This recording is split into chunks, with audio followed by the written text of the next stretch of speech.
What's up? This is Jordan Gray from Half Lit and DopelivenTV. Hey, this your boy Don Ritchie representing the Midwest 219 Stand Up. Hey, what's up, y'all? It's Lamar Tate. This is your girl, Monifa. Hey, what up? It's your man Dave Hollister from Blackstreet. You know what this is right here. This Trigger Trench in the building. Hey, what's up, y'all? This is your boy Jason Weaver.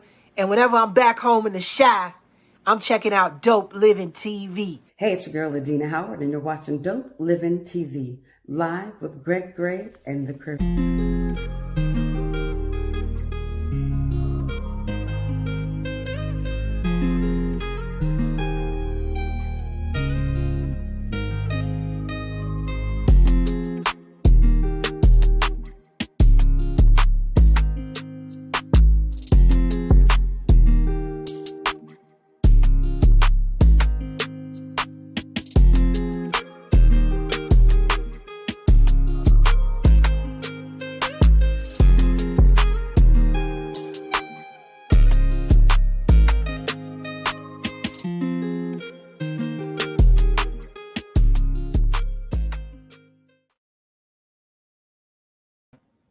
Hey, what's up? It's your boy Greg Gray.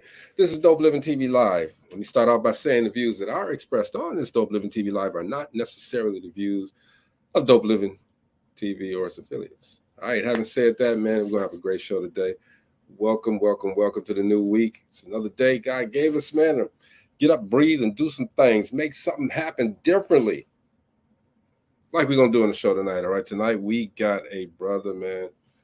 And in just 5 short minutes, we got to know who he was. And we already shared. Gina, you missed it. Gina, you missed it. What's wrong with you? You missed it. You got to come to you got to come to the moments. You slacking. What? You slacking. What? You're supposed to be there 10 minutes beforehand, too. What's up? You slacking, man. I don't even know. Let me put my phone down. What's up? I'm going to take that as a compliment. Not a compliment, you know. But it's a better one than I would give Marcy. So we all good, all right? No, leave Marcy alone. I am. What's up, Mo? What's happening, family? Mo. What's going on, man? We chilling. Life coach in the house. What's going on, family? What's happening, Coach? Not much. Another day of living. Hey, man, we got That's another. always good. Mm-hmm. We've been having some really, really, really great guests on the show, man. Mm-hmm. They have turned into great shows. It's amazing how you look at them and you see the profiles and everybody and this and that. You talk about them, this and that. You be like, okay, we have to drag this out of them. This is probably just this and that. But it turned out to be some of the best conversations that we've had, man. So shout out to everybody that's coming through with DopelivenTV Live tonight. It's not going to be any different. Before we start the show, man, I want to send my condolences to Ricky Smiley. Lost his son, his 32-year-old son. Oh, I did not know that. That one slipped by me. Okay. Yeah. Oh my gosh. Wow. I don't know if any pray for that brother. I mean, he's giving and giving. You know, he's got surrogate babies that he's taking care of and stuff. So wow. Yeah. 32 years old, man. I could not imagine. And he did a video. He said before anybody start putting any rumors out or whatever, he was at his house getting ready to leave. He said the car was outside. Mm-hmm. And he just wanted to say, just pray for him, pray for his son's mother. Wow, man, we got you in that prayer, bro. Most definitely, man. Yeah, just keep him up there. Also, the family of the young man who got beat up by 5 black officers in Memphis, right around the corner from Maurice's crib. You know, ain't in Memphis, bro. Ain't right around the corner. You're like, that's 200 miles. 200 miles away. This stuff has to end. We got to stop, okay? But this time it's us on us. So now, you know what's so crazy about that is that sister did all that she could do as a chief police. She did everything she's supposed to do, and they still jumping on that case. You know, that's crazy. It's a different narrative, though. Like I said, us against us now. Yeah, but it's a black man jumped on a black man. difficult, man. Difficult to go ahead, Maurice. You want to say something real quick? I was just saying, I know it's us on us, but I'm sorry, as far as following the correct steps and doing what she's supposed to do as a chief of police. She's done exactly what she's supposed to do, you know. So I mean, it's and they're getting all over. I mean, that's a big old mess in Memphis. I mean, they at least they didn't, you know, get away with anything. So I mean, you couldn't get away. Come on, man. These brothers beat him worse than Rodney King. Listen. Oh man, that was worse than Rodney King beat. Listen. I told my mom, she was talking about somebody sent the video to her and told her to watch it. I said, do not watch that. I told my mom not to have a heart Yeah, attack. that's do not watch heavy. that. It's heavy. You do not. I wish I hadn't watched it. It stayed in your head. Kind of, it's really deep. It's really deep. It is. I mean, let's just pray for outcome that, I mean, we already know the outcome of what happened with the young man, but let's just pray for Pete's family, man. Yeah. Keep them in our thoughts. All right. Hey, you guys remember the singer Salento? who? I don't know cilantro. And watch me nay and watch me whip. Oh, him. Yeah. Y'all know that dude is serving time and probably going to be doing life. For what? It's another story, man. He killed somebody. The fuck? Yeah. The whip Nene? Yes. Watch me whip. Watch me nay. Watch me whip. He's gonna be whipping in Nene in prison. That's terrible. No, he ain't gonna be Nene in prison. He gonna be Nene. Come on, do the Nene. Oh, dang, he gonna be Nene. Right. Put that shirt in front of that. He's gonna be Renee. All right, trust me. It's not a good. Oh my God, this is terrible. This is terrible. Yeah, it's too much going on, man, in this world. But we can get up out of all of that. Okay, just wanted to throw, again, Ricky Smiley's family, man. Let's keep him in our prayers. Hey, man, tonight, look, this brother. He's a spoken word artist. Yes. And he's a photographer.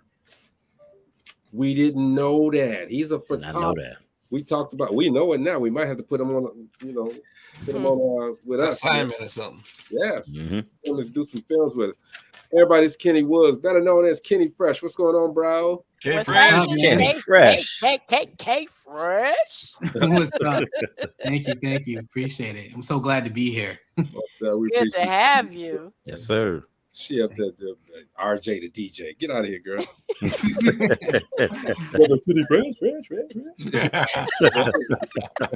Not to be confused with Kenny G. You would be surprised when I first started, like, people, I think when you think Kenny, you think G. So people kept calling me Kenny G. I'm like, no, not quite. He said, I'm not that man. All you was grow your hair out and get you an instrument, man. You was cool. Get it?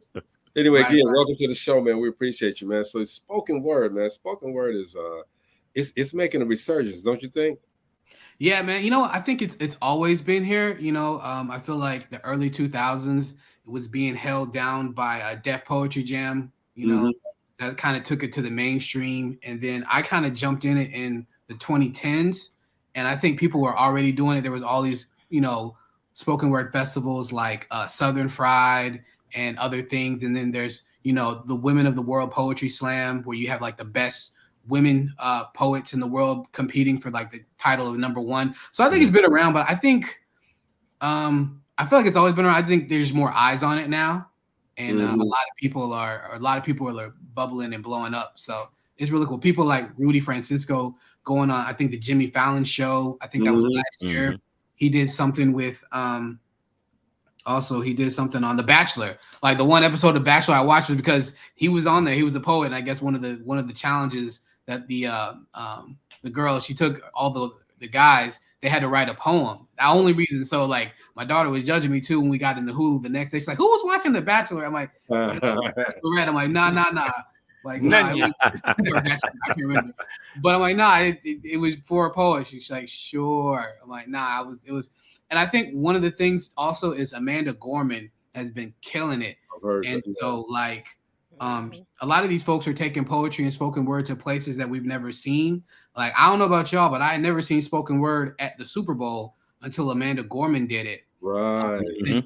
Also got Brandon Leak, who was the first not only to compete on America's Got Talent, but he won. So that was a couple years ago. And I think that really helped boost the validity of poetry. It was always valid, but for it to win, it's literally saying that spoken word is $1 million. It's $1 million talent. So pay us accordingly. Yeah, I think that the state of hip hop and R&B is so messed up right now that it's time for that to bubble back up. But like you said, it has never left. But I think it had been pushed down a little bit by all of this. I don't want to call it mess. I was told not to call stuff garbage and mess. Okay, but diversions. Yeah, it just was so messed up and pushed down. Okay, I am so glad that it's getting out there. We've had Geronimo Speaks on here. We had Nick Nova who's doing, and these guys are out there performing and doing their things, man. And I love to see this. Life Coach, you got a question? Yeah, man. I want to know, with you doing your spoken word, like I know there are many things that people can draw their inspiration from, but for you personally, where do you draw that inspiration from to put into your work? That's such a good question. And it's a hard one to answer because inspiration can come from anywhere. I think that unless you've been living under a rock, these last 3 years, there's been so much to write about. You don't have to try. You just walk around and look. But a lot of times it could be a word, it could be a phrase. A lot of poems are spawned from conversations with my wife, stuff I see on Facebook. Usually it all starts with either a word or a phrase, and then I'll build the whole poem around that. Wow. Sometimes I'll get the ending, the last line, like the punchline. I'll get that first. So I got to reverse engineer. It's almost like working backwards, leading up to that. Or I'll get a couple of lines. I'm like, oh, that's hard. I need to find a way to kind of finagle that. And then also another thing that helps me keep it fresh and stay creative is I do custom poems for folks. So sometimes people will reach out to me and they'll want me to write something for a particular occasion or for a business. That's so like 2020, the whole reason I got Cash App was because I had a friend she's a travel agent. She got a travel agency business, and I forget what month it was, but apparently it was like National Travel Day or something like that. And she wanted some haikus for her business. I'm like, yeah, I got you. Okay. So so I wrote those for her, and I thought that was really cool. I've done stuff for somebody for their book. They were doing like a devotional for teenagers, like a scriptural devotional, and so she wanted a poem. That I did that for her. That was April Starks, and so people come all the time asking, hey, can you do this? Can you do that? Sometimes it's good stuff. Sometimes it's like sad, like to memorialize somebody. Like I had a friend, shout out to Ruben Otero. He lost his sister last year, and he's known me since I started in like back when I was in college in like 2010, 2011. And so he reached out to me like, hey man, this is super last minute, but she just passed. Could you do something? And I was able to do something in like maybe less than 24 hours because I he kind of gave me her story, what she was about. And I just wrote something real quick to kind of read at her celebration of her life. And, that was, and people were really blessed by her. His parents seemed like they really appreciated it. So, it's really an honor to be able to use the gift to help people, to support people's businesses and all that stuff. But yeah, back to the original question, is really just about life. Sometimes I'll be like just watching a movie or something and a word or phrase will come. And then sometimes it'll come out of nowhere. And there's times where I don't have inspiration, and that's kind of where discipline kind of kicks in. So where sometimes I'll make myself write. A lot of times it's trash. But if I go like 2 weeks or so without writing, I feel rusty. So I got to get back into it. There go that word. Mastering the craft though. I ain't say it. All right. No, I can call my own stuff trash because I'm not gonna act like everything I write is gold. And there's a lot of stuff is like, man, that was trash. You need to go back to the drawing board, or you're on to something there. Maybe you should just kind of develop that idea some more. Yeah. No, we get it. Moby, you had a question. Yeah. So have you ever thought about writing for card companies, the black greeting card companies, or even Hallmark? That's a great question. I think I've pitched to some. It was one like super local greeting card company, but that's something I would like to get into. And I didn't even know there were black-owned greeting. Oh yeah, they are. I was getting ready to ask. I mean, that's a perfect opportunity to make your own lane and do it yourself. Yeah. I might get into that for sure. That's a good idea. Thank you for that. Well, you didn't took it, man. Copyright. infringement. So what made you get started doing this? I mean, you said you talk about it so vibrant. What made you start doing it? So it's funny. We were talking backstage. I hated writing growing up. So I loved reading. My parents bought me books a lot. And it was funny, in 6th grade, one time I was acting up and my mom grounded me from reading for leisure. Right. So I loved reading. That love for words was always there. And I wrote my first poem in 2008 because, as most stories do, they started with a woman. A young lady broke my heart, and for whatever reason, I'm like, I'm gonna write a poem. Never wrote a poem before, but all I knew was they rhymed, and you write them when you're sad. That was all I had in terms of poetry and what it could be used for. And so I wrote the poem, and I'm like, that's all right. And then I was keeping a journal at the time, so I would do journal entries, and then sometimes there would be poems. And things really didn't click for me until 2010. Between 2010 and 2016. I lost all 4 of my grandfathers. Both my parents had biological fathers, but they also had stepfathers. And the first one to pass was my mother's biological father, Henry Clay Tutt Sr., and I call him Granddaddy. He passed away in 2010. I'd been writing for a couple years at that time. I took my poetry notebook to the wake, and I knew I wanted to say something, but I didn't know what I wanted to say. And then the words came like 45 minutes before the wake started. I did it. People loved it. I didn't think nothing of it. And then I'm getting my taxes done the next year. And I don't know how poetry came up, but I did the poem I did for my at my grandfather's wake. And the lady kind of broke down in tears. And she said it reminded her of her grandfather. And then there was another tax preparer who was kind of ear hustling. He's like, hey, man, I don't know if you know this, man, but you got a gift. Yes, sir. Oh, didn't know that. I didn't know it was I had a gift. And so hearing that from him kind of just encouraged me to keep writing. And I was performing at open mics at my college, hosted by the English Club and stuff. And then I really kind of started hitting the scene in Louisville, Kentucky, right around 2011. So that's and I've been kind of just going full speed since then. That's what's up, man. Impressive. Yeah. But I know it's only 7:17, but I don't believe you.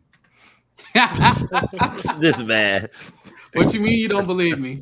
Put your money where your mouth at, man. You can talk about it, but can you be about it? Okay. I got you. Let's go. If you stay ready, you ain't got to get ready. All right. Yeah. Watching the show. Just give me something, Kenny. So this poem is called Art Makes Home. It's a newer poem. I wrote it in 2020. We're just going to get into it. Let's go. Your name is your name. Gifted by your parents, it's your announcement to the world. I am here in all your splendor and glory. The name you wear tells a part of your story. Chords strike in harmony as your native tongue paints strokes upon a canvas that most won't understand. The music you make comforts others and upsets a few, but what can they expect when heritage is your muse? You are your ancestors' dreams given wings. You flew to another hemisphere, traveled to a whole new world with your roots still intact. Your motherland gave you nourishment for the journey. Inside you lies the ability to thrive in strange soil. As you travel this road freshly paved, never forget from whence the foundation was laid.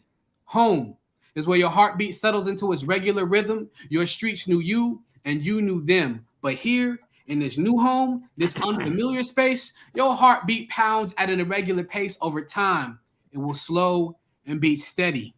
Life isn't easy. You don't expect it to be. There is still room in this country for the refugee. There is a bed for the rest you seek. Home is the place that lets you sleep. A space for comfort and healing. These 4 walls give you something to believe in. So believe them. You are home. Thank you. That's that piece. All right. That piece. Talk about, boy. That's right. We get the snap. Got me over here doing the dog scratch. I mean, not the dog scratch. That's hilarious. Yeah, man. Thank y'all. I wrote that in 2020 for this organization called KRM, Kentucky Refugee Ministries. 2020 marked 30 years of them helping immigrants and refugees from around the world restart their lives over in Kentucky. And they wanted to celebrate. So their whole campaign was Art Makes Home. And I wrote that. And I was able to draw on, I've never lived in another country, but I was actually born in Hawaii and my dad was in the Navy. So my dad is from Texas. Mom is from the Louisville, Southern Indiana area. They both graduated high school, met in Hawaii. A year later, here I am. And we moved from Hawaii, California, Texas, Florida, some of these places multiple times. So on a small scale, I knew what it was like to have to kind of uproot your life and move. So I kind of used that. And then there are certain things where it talked about the language being beautiful, like the name that you wear. You know, a lot of times people who have difficult names, they tease about their name, their language. And that part about language came from like a 11th grade memory that I had. I'm in Florida, right? So, you know, it's a lot of Spanish speaking folks, and we on the bus chilling. And I'm taking Spanish, so I'm hearing what some of these people are putting down. They loud with it. They just talking their language. It's great. But it must have troubled the bus driver's soul. He's this, you know, big, overweight, you know, white dude with a mullet. And he just bangs on his steering wheel like, English, speak English. This is like 04, 05. And, you know, I didn't have the words then, but I knew now. All I knew was something just felt wrong. And like, can he do that? Okay, okay, whatever, speak English. So I was able to use that when I said that, you know, the music you make comforts others and upsets a few. Because some people really be getting vexed in their spirit when they hear people speaking other languages. I think it's cool because, you know, we don't know what language that we originally spoke, right? No, we don't know that. So I think it's beautiful when people come from across the seas and they still have their accent, they have their food, their culture, their language. And so that poem really wanted to celebrate that. And I did it last year, and somebody thought I was writing about the Ukraine Russia conflict. I'm like, nah, this is a couple years before that. So that's kind of one of the fun things about poetry. People pick up different things. A lot of people, one person said they liked it because it talked about home, and they had just lost their home in a fire that they lived in for like, they lived at home for like 36 years. So hearing that part, the part about home really struck with them. Somebody said the part about rest because they've been working too much. So that's one of the things I love about poetry and spoken word is being able to put something out there and people take multiple different meanings, and it's able to comfort people in different ways. So. Absolutely. Definitely. I'm kind of glad that we're doing these sessions, these sit downs, these conversations with these spoken word artists. You know, we did this before, but we just bam, just threw it out there. And we didn't get a chance to know anything about them if they had anything to say, you know. But we put it out there differently, okay. But this time we're doing this, and these guys actually have real journeys. They have real things that they've gone through, and reasons as to why they're doing what they do, and that's impressive to me. Gina, you had a question. Yes, Kenny, do you speak on the fly? Like if I gave you a word, can you just spit it out right there? Challenge. I mean, I think I could. Fun fact is, I used to freestyle with my brother, like, and some other like rapper friends. Like when you hit the open mics, like you run into a lot of rappers, and you know sometimes somebody will throw on a beat and people will start freestyling. So I probably could. It's been a while since I've. He said probably, y'all. Do you He did say probably. That you get in my ear. Probably. If you gave me a couple words, I think I could do something. Yeah. Let's try it. Let's Let's do it. Gina, give him a word. Magilla Gorilla. I'm just playing. He said Magilla Gorilla. Love. Okay, love. All right. Okay. There we go. Let's go. Hey man, now you gotta kill this. I'll try. All right. Love is one of the most dangerous words in the world. We use it too often, too cheaply. We throw it out there. When we want it back, we don't have any receipts. We say you complete me, but we need to be complete on our own. Love is something that's shown, it's grown. It's grown best in the homes. When you say love, I should feel it in my bones. It's a fire. Something like that. You on the roll. Right. Hey, that's what's up. That's what's up. I like that. I feel it in my bones. See, I would have went a different route with it. We know what you're doing. Hold on, let me get mine in. Wait. When I was a teenager, love only cost $20. We go. I don't know about that one. Now we got inflation. No. It only costs $20 around Fifth Avenue, all right? But now that I started having a job and I'm working, they be twerking. Get this man off the air. I can't do what you do, bro. I can't. No, you can't. No. No. I tried. You twerking and working, huh? Hey, man, I had to find a word. Do you find it hard when you're starting doing this to find like there's a certain word that you can't find a rhyme or a metaphor to go with? That's a great question. No, because what I'd like to do is I try to, there's direct rhyme and slant rhyme. I like to not necessarily worry about rhyming the words, but rhyming the syllables. So like with the first poem I did, I said, there's still room in this country for the refugee. There is a bed for the rest you seek. Home is a place that lets you sleep. So that et-tu-e, those sounds, I kind of focused on rhyming those sounds to kind of make words that don't rhyme sound very similar. So I think that's a good way to break out of it. Now, sometimes I do get stuck on I don't have a good metaphor. And so sometimes I feel like my stuff might be too straight to the point. It's not really layered enough, not really enough flowery poetic language. And sometimes that's just how it is. It's gonna be straight to you. There's nothing deep about it. It is what it is. Take it how you feel. Right. But yeah, no, I don't really get stuck on the rhyme. Sometimes I just know I have an idea and trying to get that on paper. Sometimes that's where it gets stuck. So what I do is I just write. Even if it sucks, I'm just like, I call it writing the rust off. So I write until the rust comes off and I get to the good stuff. So I could write a whole half a poem and throw away most of it except for 2 or 3 really strong lines that came out near the end. So that's why I try not to let myself go too long without writing, because that rust will come and it'll show up in the work. But there's another thing too, is reading other poets' work. I have a couple of poet friends there. I'll just call a homie up and I'll spit a piece. He's like, okay, then he'll spit one back. Or I got one that we do work swaps. Like, hey, we send it in text form via Google Doc or whatever, and we leave like little edits and comments. Oh, you should do this here. This metaphor is kind of getting lost here. And so that's something that I do as well. And that kind collaboration. That'll work, man. I mean, do you think, are there different styles of spoken word, or is spoken word just a genre in itself? I think it's a genre, but just like anything, there's subgenres within the genre. So, take hip hop, right? There's gangster rap, there's conscious rap, now it's sing rap, there's mumble rap, there's all kinds, but it's all rap. So with poetry, I think it's the same thing. You got your yellers, like there's people who are like literally shouting. There's people who kind of sing songy. There's some people who kind of deliver it almost like a battle rap style kind of. You can tell the people that really do it for like that participate in poetry slams. They got that competitive edge and that kind of like Geronimo Speaks kind of gave me like I could tell that he came up doing open mics and poetry slams because of the way he delivered it. Then you got the people who kind of just read, which is great. That's accepted. They just they write for the page and every now and then they'll share it. But there's all kinds, and I'm sure there's so many different styles. But yeah, I believe there's different styles within the genre. Everybody just knows this is, spoken word is as diverse as any other genre of music or entertainment. Absolutely. So do you perform? Do you get yourself out there to perform a lot? Oh yeah, I do a lot of performances. So I've been performing on the Louisville scene. I started performing in 2011, and I've just kind of been going since then. I haven't been doing open mics or poetry slams since the pandemic started. I've just kind of been focused on like paid bookings and engagements. But yeah, like I was just last year, I was in Minnesota. I had an opportunity to go out to Minnesota, do some poetry, do some photography.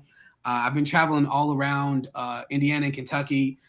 I had a gig, a couple performances in Ohio. So I just kind of, wherever people want to book me, that's kind of where I've been going. But yeah. Do you find it that the rest of the genre, I should say, or the other genre, I should say, the hip hop and this, that, do they limit you guys to what you can do as far as, when there's a venue, say you wanted to get on that venue, do they let you on their venue, or are you guys limited to just making your own venues? That's a good question. When I was coming up in the Louisville scene, they welcomed any entertainment. Like they would put on the flyer looking for poets, singers, rappers, all that. So poetry, we've never really been. I don't think it's ever been limited. I think it's actually more engaging because we don't have a beat to hide behind. like with rapping singers. Like, you know, we all know there's some people who can't rap, there's some people who can't sing, but them beats is fire though. So that's kind of that's how that goes. But with poetry, we have all we have is our voice, we have our stage presence, we have our words if we choose to read them, we have our delivery. So I don't think it's limited. And I mean, there's even poets who are doing like outdoors festivals, you know what I'm saying?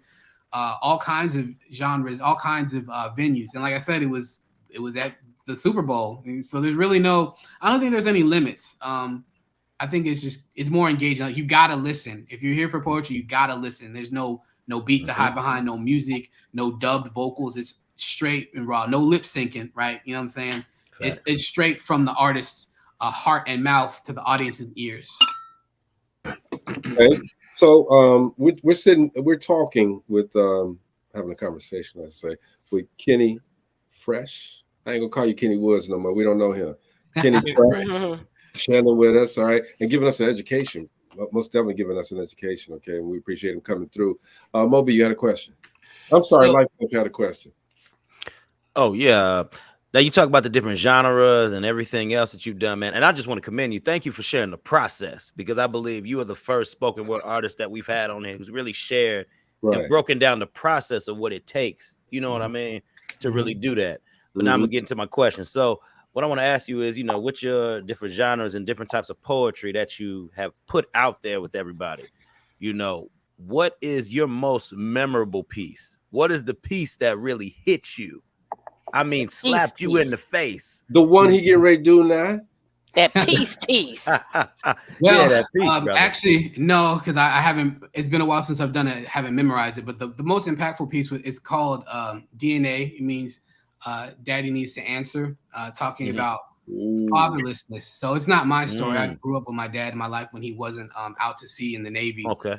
But I was around kids who had didn't have their father, and I would see the way they would look at me when I'd be out with my daughter and things like that. And so I just wrote, I'm like, man, one day these dads is gonna have to answer for why they weren't on their post. And I've had like grown men in their 30s walk up to me after a poetry slam, like, hey man, the dude was 30. He's like, I just met my dad for the first time. Your poem really touched me. I've gotten all kinds of those, especially from Black men, like, yo, this poem really touched me. So I think that is my most impactful poem. I don't have it memorized, so I'm not gonna do that. I don't want to mess it up. Oh man, that would have been cold to hit up, brother. I know, right? Yeah. I wasn't, but people can hear it. I do have a Bandcamp, and I have like an audio project. That's the only place people can hear it because it is so special to me. It's not in my book. Only time people really hear that is if I perform it or perform it live. So I don't have that one prepared, but I do got another goodie I can do for you right now. So this one's called Meticulous. So here we go. Meticulous, let's go. Let's go. Meticulous. Never underestimate the power of your words. You see, we live in the age of word count. Every syllable is tallied and held in record, so you best make your words count, because life and death are in the power of the tongue, and I see some of you are still doubtful.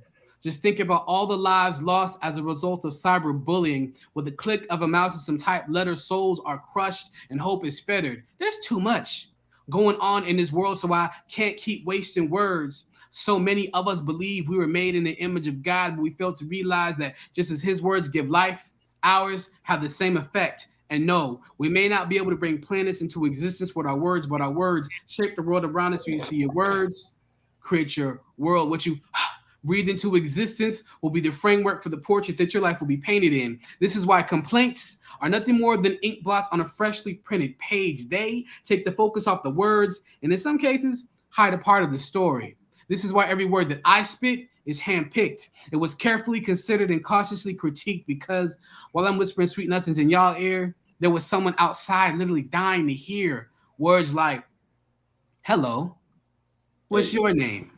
You matter. Or the most dangerous word in the world, love. So as you can see, I'm as tight with my words as a customer, calculating how much tip to leave. Should I give 15 or 20%? How much to speak if I'm able? Because just like them, I can't afford to leave too much laying on the table. There's too much vernacular manslaughter, reckless endanger with verbs, too many poor souls serving life from the damage of words served. And would that we all fought twice and aim to inspire adjectives of death into a liturgical literacy of life, because I've seen firsthand the strife that comes from wanton run-on sentences not structured intact in decency. And recently, it seems like we've forgotten how to communicate.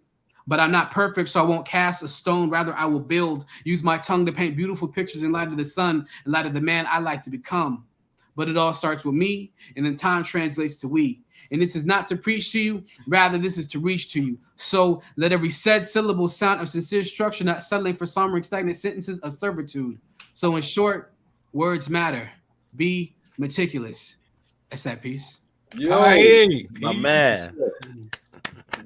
Man, I just love how, like, when you put these words together, dude, like, you know how, like, who was that? Like, you remind me of like a Michael Eric Dyson of like spoken word, bro. Speak on that, bro, for real. Like, Michael Eric Dyson is real, like he real educated. He put the words right together. Dog, you just got it, man. You deliver that thing, bro, for real. Yeah. Yes. Appreciate it. That one's actually in my that's in my book. Talk about that book. Equilibrium. Yeah, man. So this is a chat book. It's small on purpose. Chat books were designed to kind of be, put in worn in your pockets and put in your purses and stuff like that. And I didn't really want to jump out the window on a full length release on my first go round. So this is the first one, Equilibrium. I dropped it April 3rd, 2020, and that was crazy because of course the world shut down in March. And I had a whole book tour planned. I was going to be in like 4 or 5 different states. Oh, wow. People had said yes. I'm like, okay, we about to, all right. Then the world shut down right the middle of March. I was like, oh man, I almost pushed the book back. I'm like, are people even going to buy it? You know what I'm saying? We shut down. And so my wife, kind of pushed me. She's like, don't let one monkey stop the show. Even if it was like a worldwide monkey on the world's back, we're going to still push forward. And so I'm proud of it. I dropped it. It's almost been 3 years ago, and it's in like between 15 and 17 libraries. People, whenever I perform live, people just rush up to kind of buy it. So it's amazing. I love it. I'm super proud of it. And I'm working on the sequel to Equilibrium. Hopefully that'll come out summer of this year. We'll see. Okay. Nice. Gina, he wrote a chat book. You ever heard of chat book? No, I never heard of a chat book. Yeah. Yeah, it's something that poets do. A lot of poets, they kind of start off with that because it's a lot that goes into doing a full length manuscript. So a lot of people just put out a chap book here or there, and then they kind of gear up for the full length. So that's kind of the strategy that I'm gonna use, and I like it. It's been received fairly well. Might not have to go full out, man. Chat books might do the thing. Okay, Mo, you had a question. Yeah, I'm going to go back to the 90s for you a little bit. Common and Lauryn Hill, do they kind of put themselves in that spoken word kind of, flow? I can hear that, especially Lauryn Hill's The Miseducation. Yeah. Like, there was a lot of yes. I wouldn't be mad at if you took the beat away, a lot of that very well could be kind of spoken word. And Common, of course. I think Common, he was on Def Poetry Jam. He's done and you can tell when you listen to Common that he probably got his start writing poetry and just kind of transitioned into hip hop. But yeah, I could see that. Yeah. What do you think about the Diggable Planets? Diggable Planets. I only know the one song, which is like, is it Cool Like That or something like that? Yeah. That's the only song I really know from them, but that mug is fire. The beat is hard. I love it. And they've definitely got that spoken word sound to them as well. Mm-hmm. We beat to rap like he beats a lot. Come on, man. Come on. And Dead Prez too. That was the cut, though. I'm telling you, man. Do you when you do your poetry, do you have music behind you? You know what? The process evolves. When I first started, I used to listen to my favorite hip hop artists at the time or whatever. And then I found, I think my wife called me out on it one time. We were dating and I did a poem and she's like, I've heard a couple of those lines somewhere. Then it took me, I'm like, oh wait, those are from a song. So ever since then, I don't listen to music with words behind it. My new thing now is I listen to lo-fi or chill hop, whatever people want to call it. But lo-fi music is kind of pretty much hip hop, jazz, drums, and beats with no words. So it's a big thing. People like to just throw it on to listen to as they write, work, study. So that's what I have. And then sometimes I feel like I just need silence, just so I can just kind of hear the words in my mind better and get those out. And those times are few and far between, but a lot of times I'll just throw on some lo-fi, let it loop, or there'll be a particular song I've been feeling, a lo-fi song. I'll just throw that one song on on loop and just kind of write. But that's music definitely plays a big part in the process. So I know my son is a rapper, okay, and when he's freestyling, he says a little bit, and he has this key phrase that he says, and he says it more than once within his song. All right, when you guys spoken word artists do stuff like that, do you have a keyword that you fall back on to kind of keep the flow? Sometimes I do have a refrain. I haven't really kind of played with refrains a lot. I've got a couple, but I don't usually do that. But I have seen other poets do it to kind of, because I think it helps bring home the theme of the piece or whatever you're talking about. You just go back to it, and then if you do it in such a way that's structured where like now the audience can kind of anticipate it and say it with you. Those are really good pieces. I don't employ that method too much myself, but I've definitely played with it a couple times. Yeah, I love to hear spoken word that's so metaphorically filled. I love the metaphors, the similes and things of that nature. You guys are. I couldn't do it. And yeah, Jeff, he said Marcella. Oh, okay. No, he didn't say Marcella. Marcella's another cast member that wasn't here today. She's not feeling well today. She went to the doctor, but doctor told her to go home and do it because he didn't want to be around her either. So oh, man. this man is terrible. Leave Marcy alone. This man is terrible. She said, no, you go home and you do. Look, I'm gonna tell you what to do, but you go home because I don't want to be around. That's out of here. Keep your body karate to yourself. Exactly. So you're a music journalist as well. Tell us a little bit about that. Yeah. So I was writing for this Georgia-based Christian hip-hop company called Track Stars. Track Stars with a Z.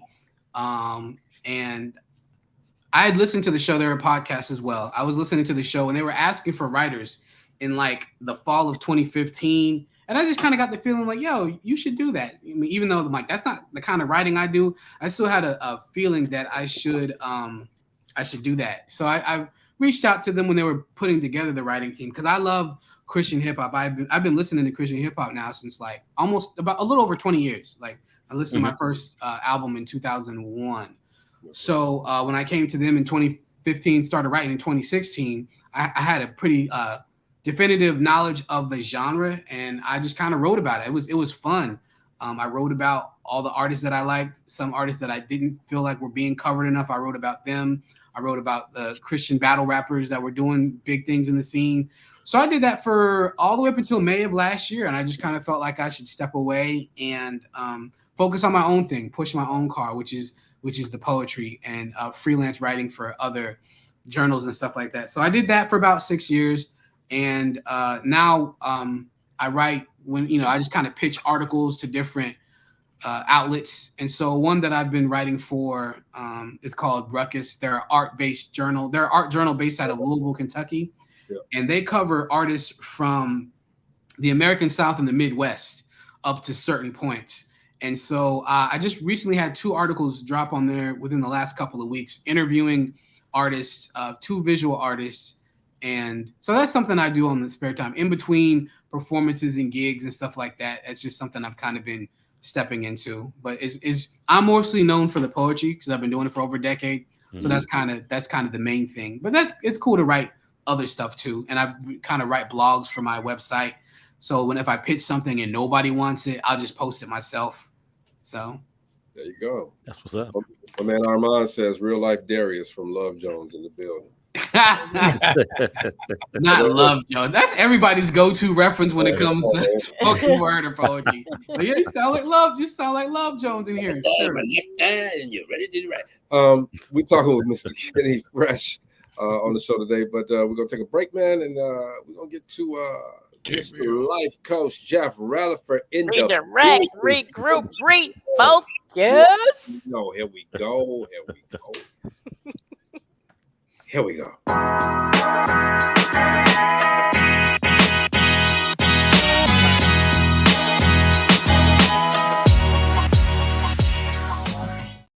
So I want to make reference. Oh, wait, I didn't say what I usually say. Hey, it's your boy Life Coach Jeff with another 1 minute thought. Boom, come on, get that out.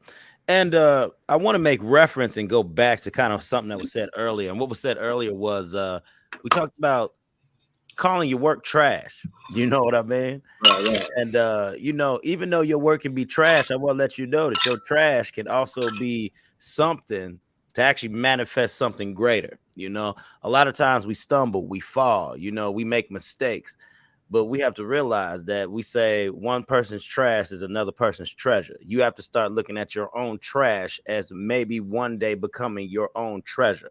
So stop paying attention to that negative part of you and stop paying attention to that negative stuff that you manifest and create. Try to find the good in it. So then what you're able to do is you can move forward and create something even bigger from it.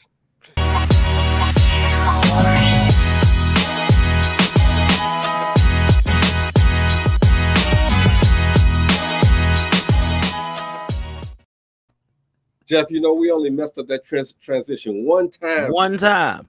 We only messed it up one time. I love when we do that. This is the Life Coach Jeff Relevant. He got a podcast on Monday. He also has his own show with Mr. Armand Baskin.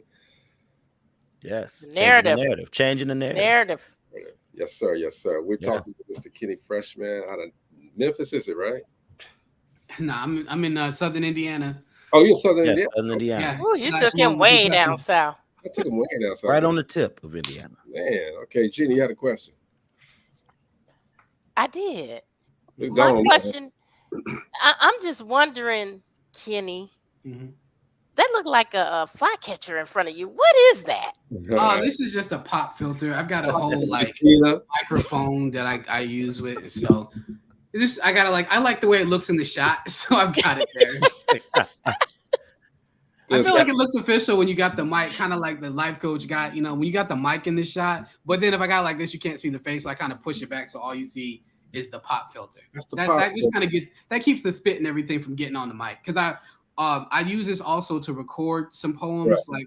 Like when clients order like custom poems, I not only write them, but I also kind of record them for if they want to listen to them. So like I did something for a friend's wedding.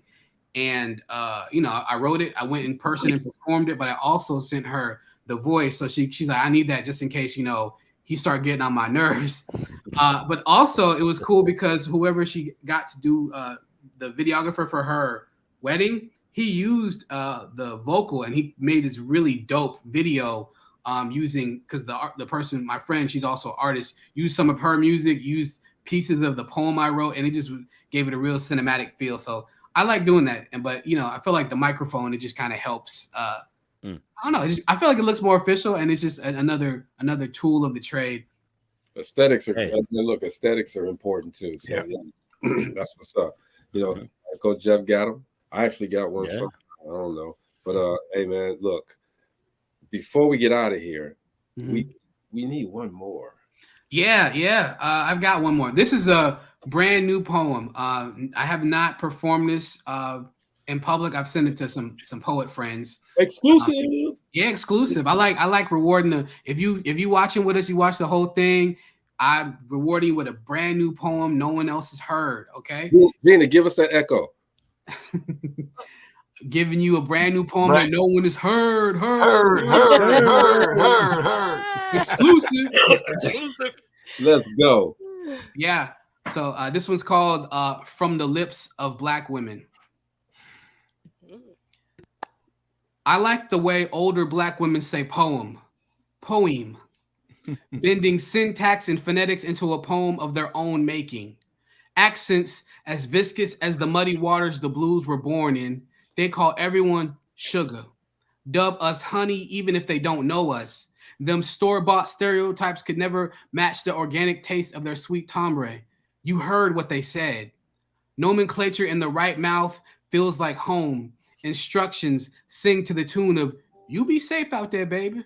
That drawl and diction tell tales taller than fiction, but all of it's true. Every greeting is a haiku. 17 syllables from a Black woman tell me more than novels in dusky bed bookstores. Spilling words best served with truth. Affirmations of I ain't lying to you, baby, confirms they sip only from the cups of honest tea. And what is tea without zest, sweetness, seasoned with the time we have left, Conversations with Black elders leave every region of the tongue ringing like them homemade meals mama used to make. There's nothing like listening to tales recounted from Black women. Chests expand on pride's helium when their praises go up, hanging our accomplishments on their timelines and group texts. The faces of their refrigerators were at capacity eons past. Poems, poetry, or poems. Whichever term falls from the lips of elder Black women like sweet rolling rain, I'll just nod my head and say, yes, ma'am, and recite my poem again. Poem, yes, sir. Yes, sir. Thank you. Poem. At that poem. Yeah, I love like yeah. That was inspired. There's the poet laureate of Kentucky. Her name is Crystal Wilkinson. She has a podcast called Words for the People, and I like the way she says poem.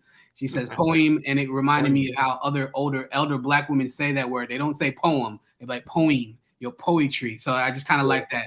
Just kind of wanted to make a poem, kind of giving homage to like the way that elder Black women speak, because it's really like thick and rich with history and all that stuff. So So do you aspire to be a poet laureate? Yeah, that's definitely a long-term goal. I would love to be a poet laureate. I think it'd just be cool to just be able to be like the face of poetry for your particular state or city. So that's what that means for us people that don't know what that is. Yeah. So the poet laureate is a government created position. Not every state has them, and you know, some have them. Some states have them, and if they have them, some are paid, some are not paid. There are some cities that are recently getting them. Like California got like 3 or 4 or 5 poet laureates because it's such a big state, and those are poet laureates of their particular city. I know the poet laureate of Richmond, Virginia, Roscoe Burnham. I think his term is just about over, and I think there's a lot of cities that are just now getting, like, I think Chicago is getting their first poet laureate, so people are running for that. Wow. Yeah. So it's a big thing. That's interesting. It's making poetry more accessible to the people. It's like they do poetry, community-based programming around poetry, just really highlighting the art form. And then, of course, it goes from the city to the state. And then there's the poet laureate of the United States, and that's Ada Limon, and she's from Kentucky. That's kind of cool. She was just appointed last year, so I'm sure her program is going to start rolling out sometime this year. And but yeah, no, that's definitely it's a great goal, honor, and title and privilege to wear. So yeah, that would be something I would love to do. Yeah, and like Jeff said, a lot of people didn't even know that. I didn't. That a poet laureate, you have a term to be. Yeah. You know. Yeah. It's an elected position. I don't know if they're elected. I mean, there is like I think they're chosen and they serve, at least the ones in Indiana and I think Kentucky serve 2 years. I think most poet laureates serve about 2 years. I think the rulings just kind of go from state to state and city to city. And I think and of course there's like the youth poet laureate. So there's a poet laureate for like, and that's, I think Amanda Gorman was the youth poet laureate before she kind of blew up. So that's kind of another way. And there's youth poet laureates. Like I think there's there all kinds. So you just kind of got to look it up for your city, your state, your region to find out. Yeah. Interesting. Man, I look for the king. For sure. Hey man, we appreciate you hanging out with us, Kenny. It's been an honor to just sit here, listen to you, and vibe and learn your story, man. And you taught us some stuff, really. So we appreciate you, man. Before we leave here, we try to make some time for it. Today we got a little time. Leave the audience with something good, man. Leave with a good thought before you get out of here. A good thought. Yeah. I would say whatever you're trying to do, just keep pushing. There's a line I like to quote rappers like they're like the 21st century like scribes and modern scholars. So there's a line that's been kind of resonating in my head for the last month, and it's by this artist named Pat Jr. And it's I'm consistent. My signature move is repetition. So that's kind of, I feel like the story of how I got to where I got to. I just kind of kept pushing, and it's not just repetition. It's repetition, innovation, finding out what didn't work and making some tweaks. But it's really about repetition. A lot of your favorite artists that you see getting Grammys and all that, they just didn't stop. Like Toby and Wigwe, he's up for Best New Artist. brother But Cole. I've been listening to Toby since 2018 when he first started. He was just sitting on the ground rapping while Fat braided his hair. That was all he did from his phone. That's how he started. And now you see where he's at. He's getting roles in the new Transformer movie. He's up for Best New Artist. He's working with people like Pharrell. That all happened because he didn't stop. And of course, he had a team and he innovated. But I would just say keep going. And I'm also talking to me because like a lot of people put glitter on stuff. You know, whenever you're chasing, it's hard. And I like there's a saying that's like, you know, working a 9 to 5 is hard. Chasing your dreams is hard. End of the day, you got to choose your hard. Life is hard either way. So just be persistent. If you believe this is what you're supposed to be doing, be persistent. Keep going. That repetition, that's what separates, I think, the goods from the greats. Absolutely. Yes, sir. That's well said. Maurice, give us something. Man, I agree with you wholeheartedly about, you know, chasing your dreams and keeping your hustle up, because like we always say on Dope Living, if you love what you do, you'll never work a day in your life. Life coach.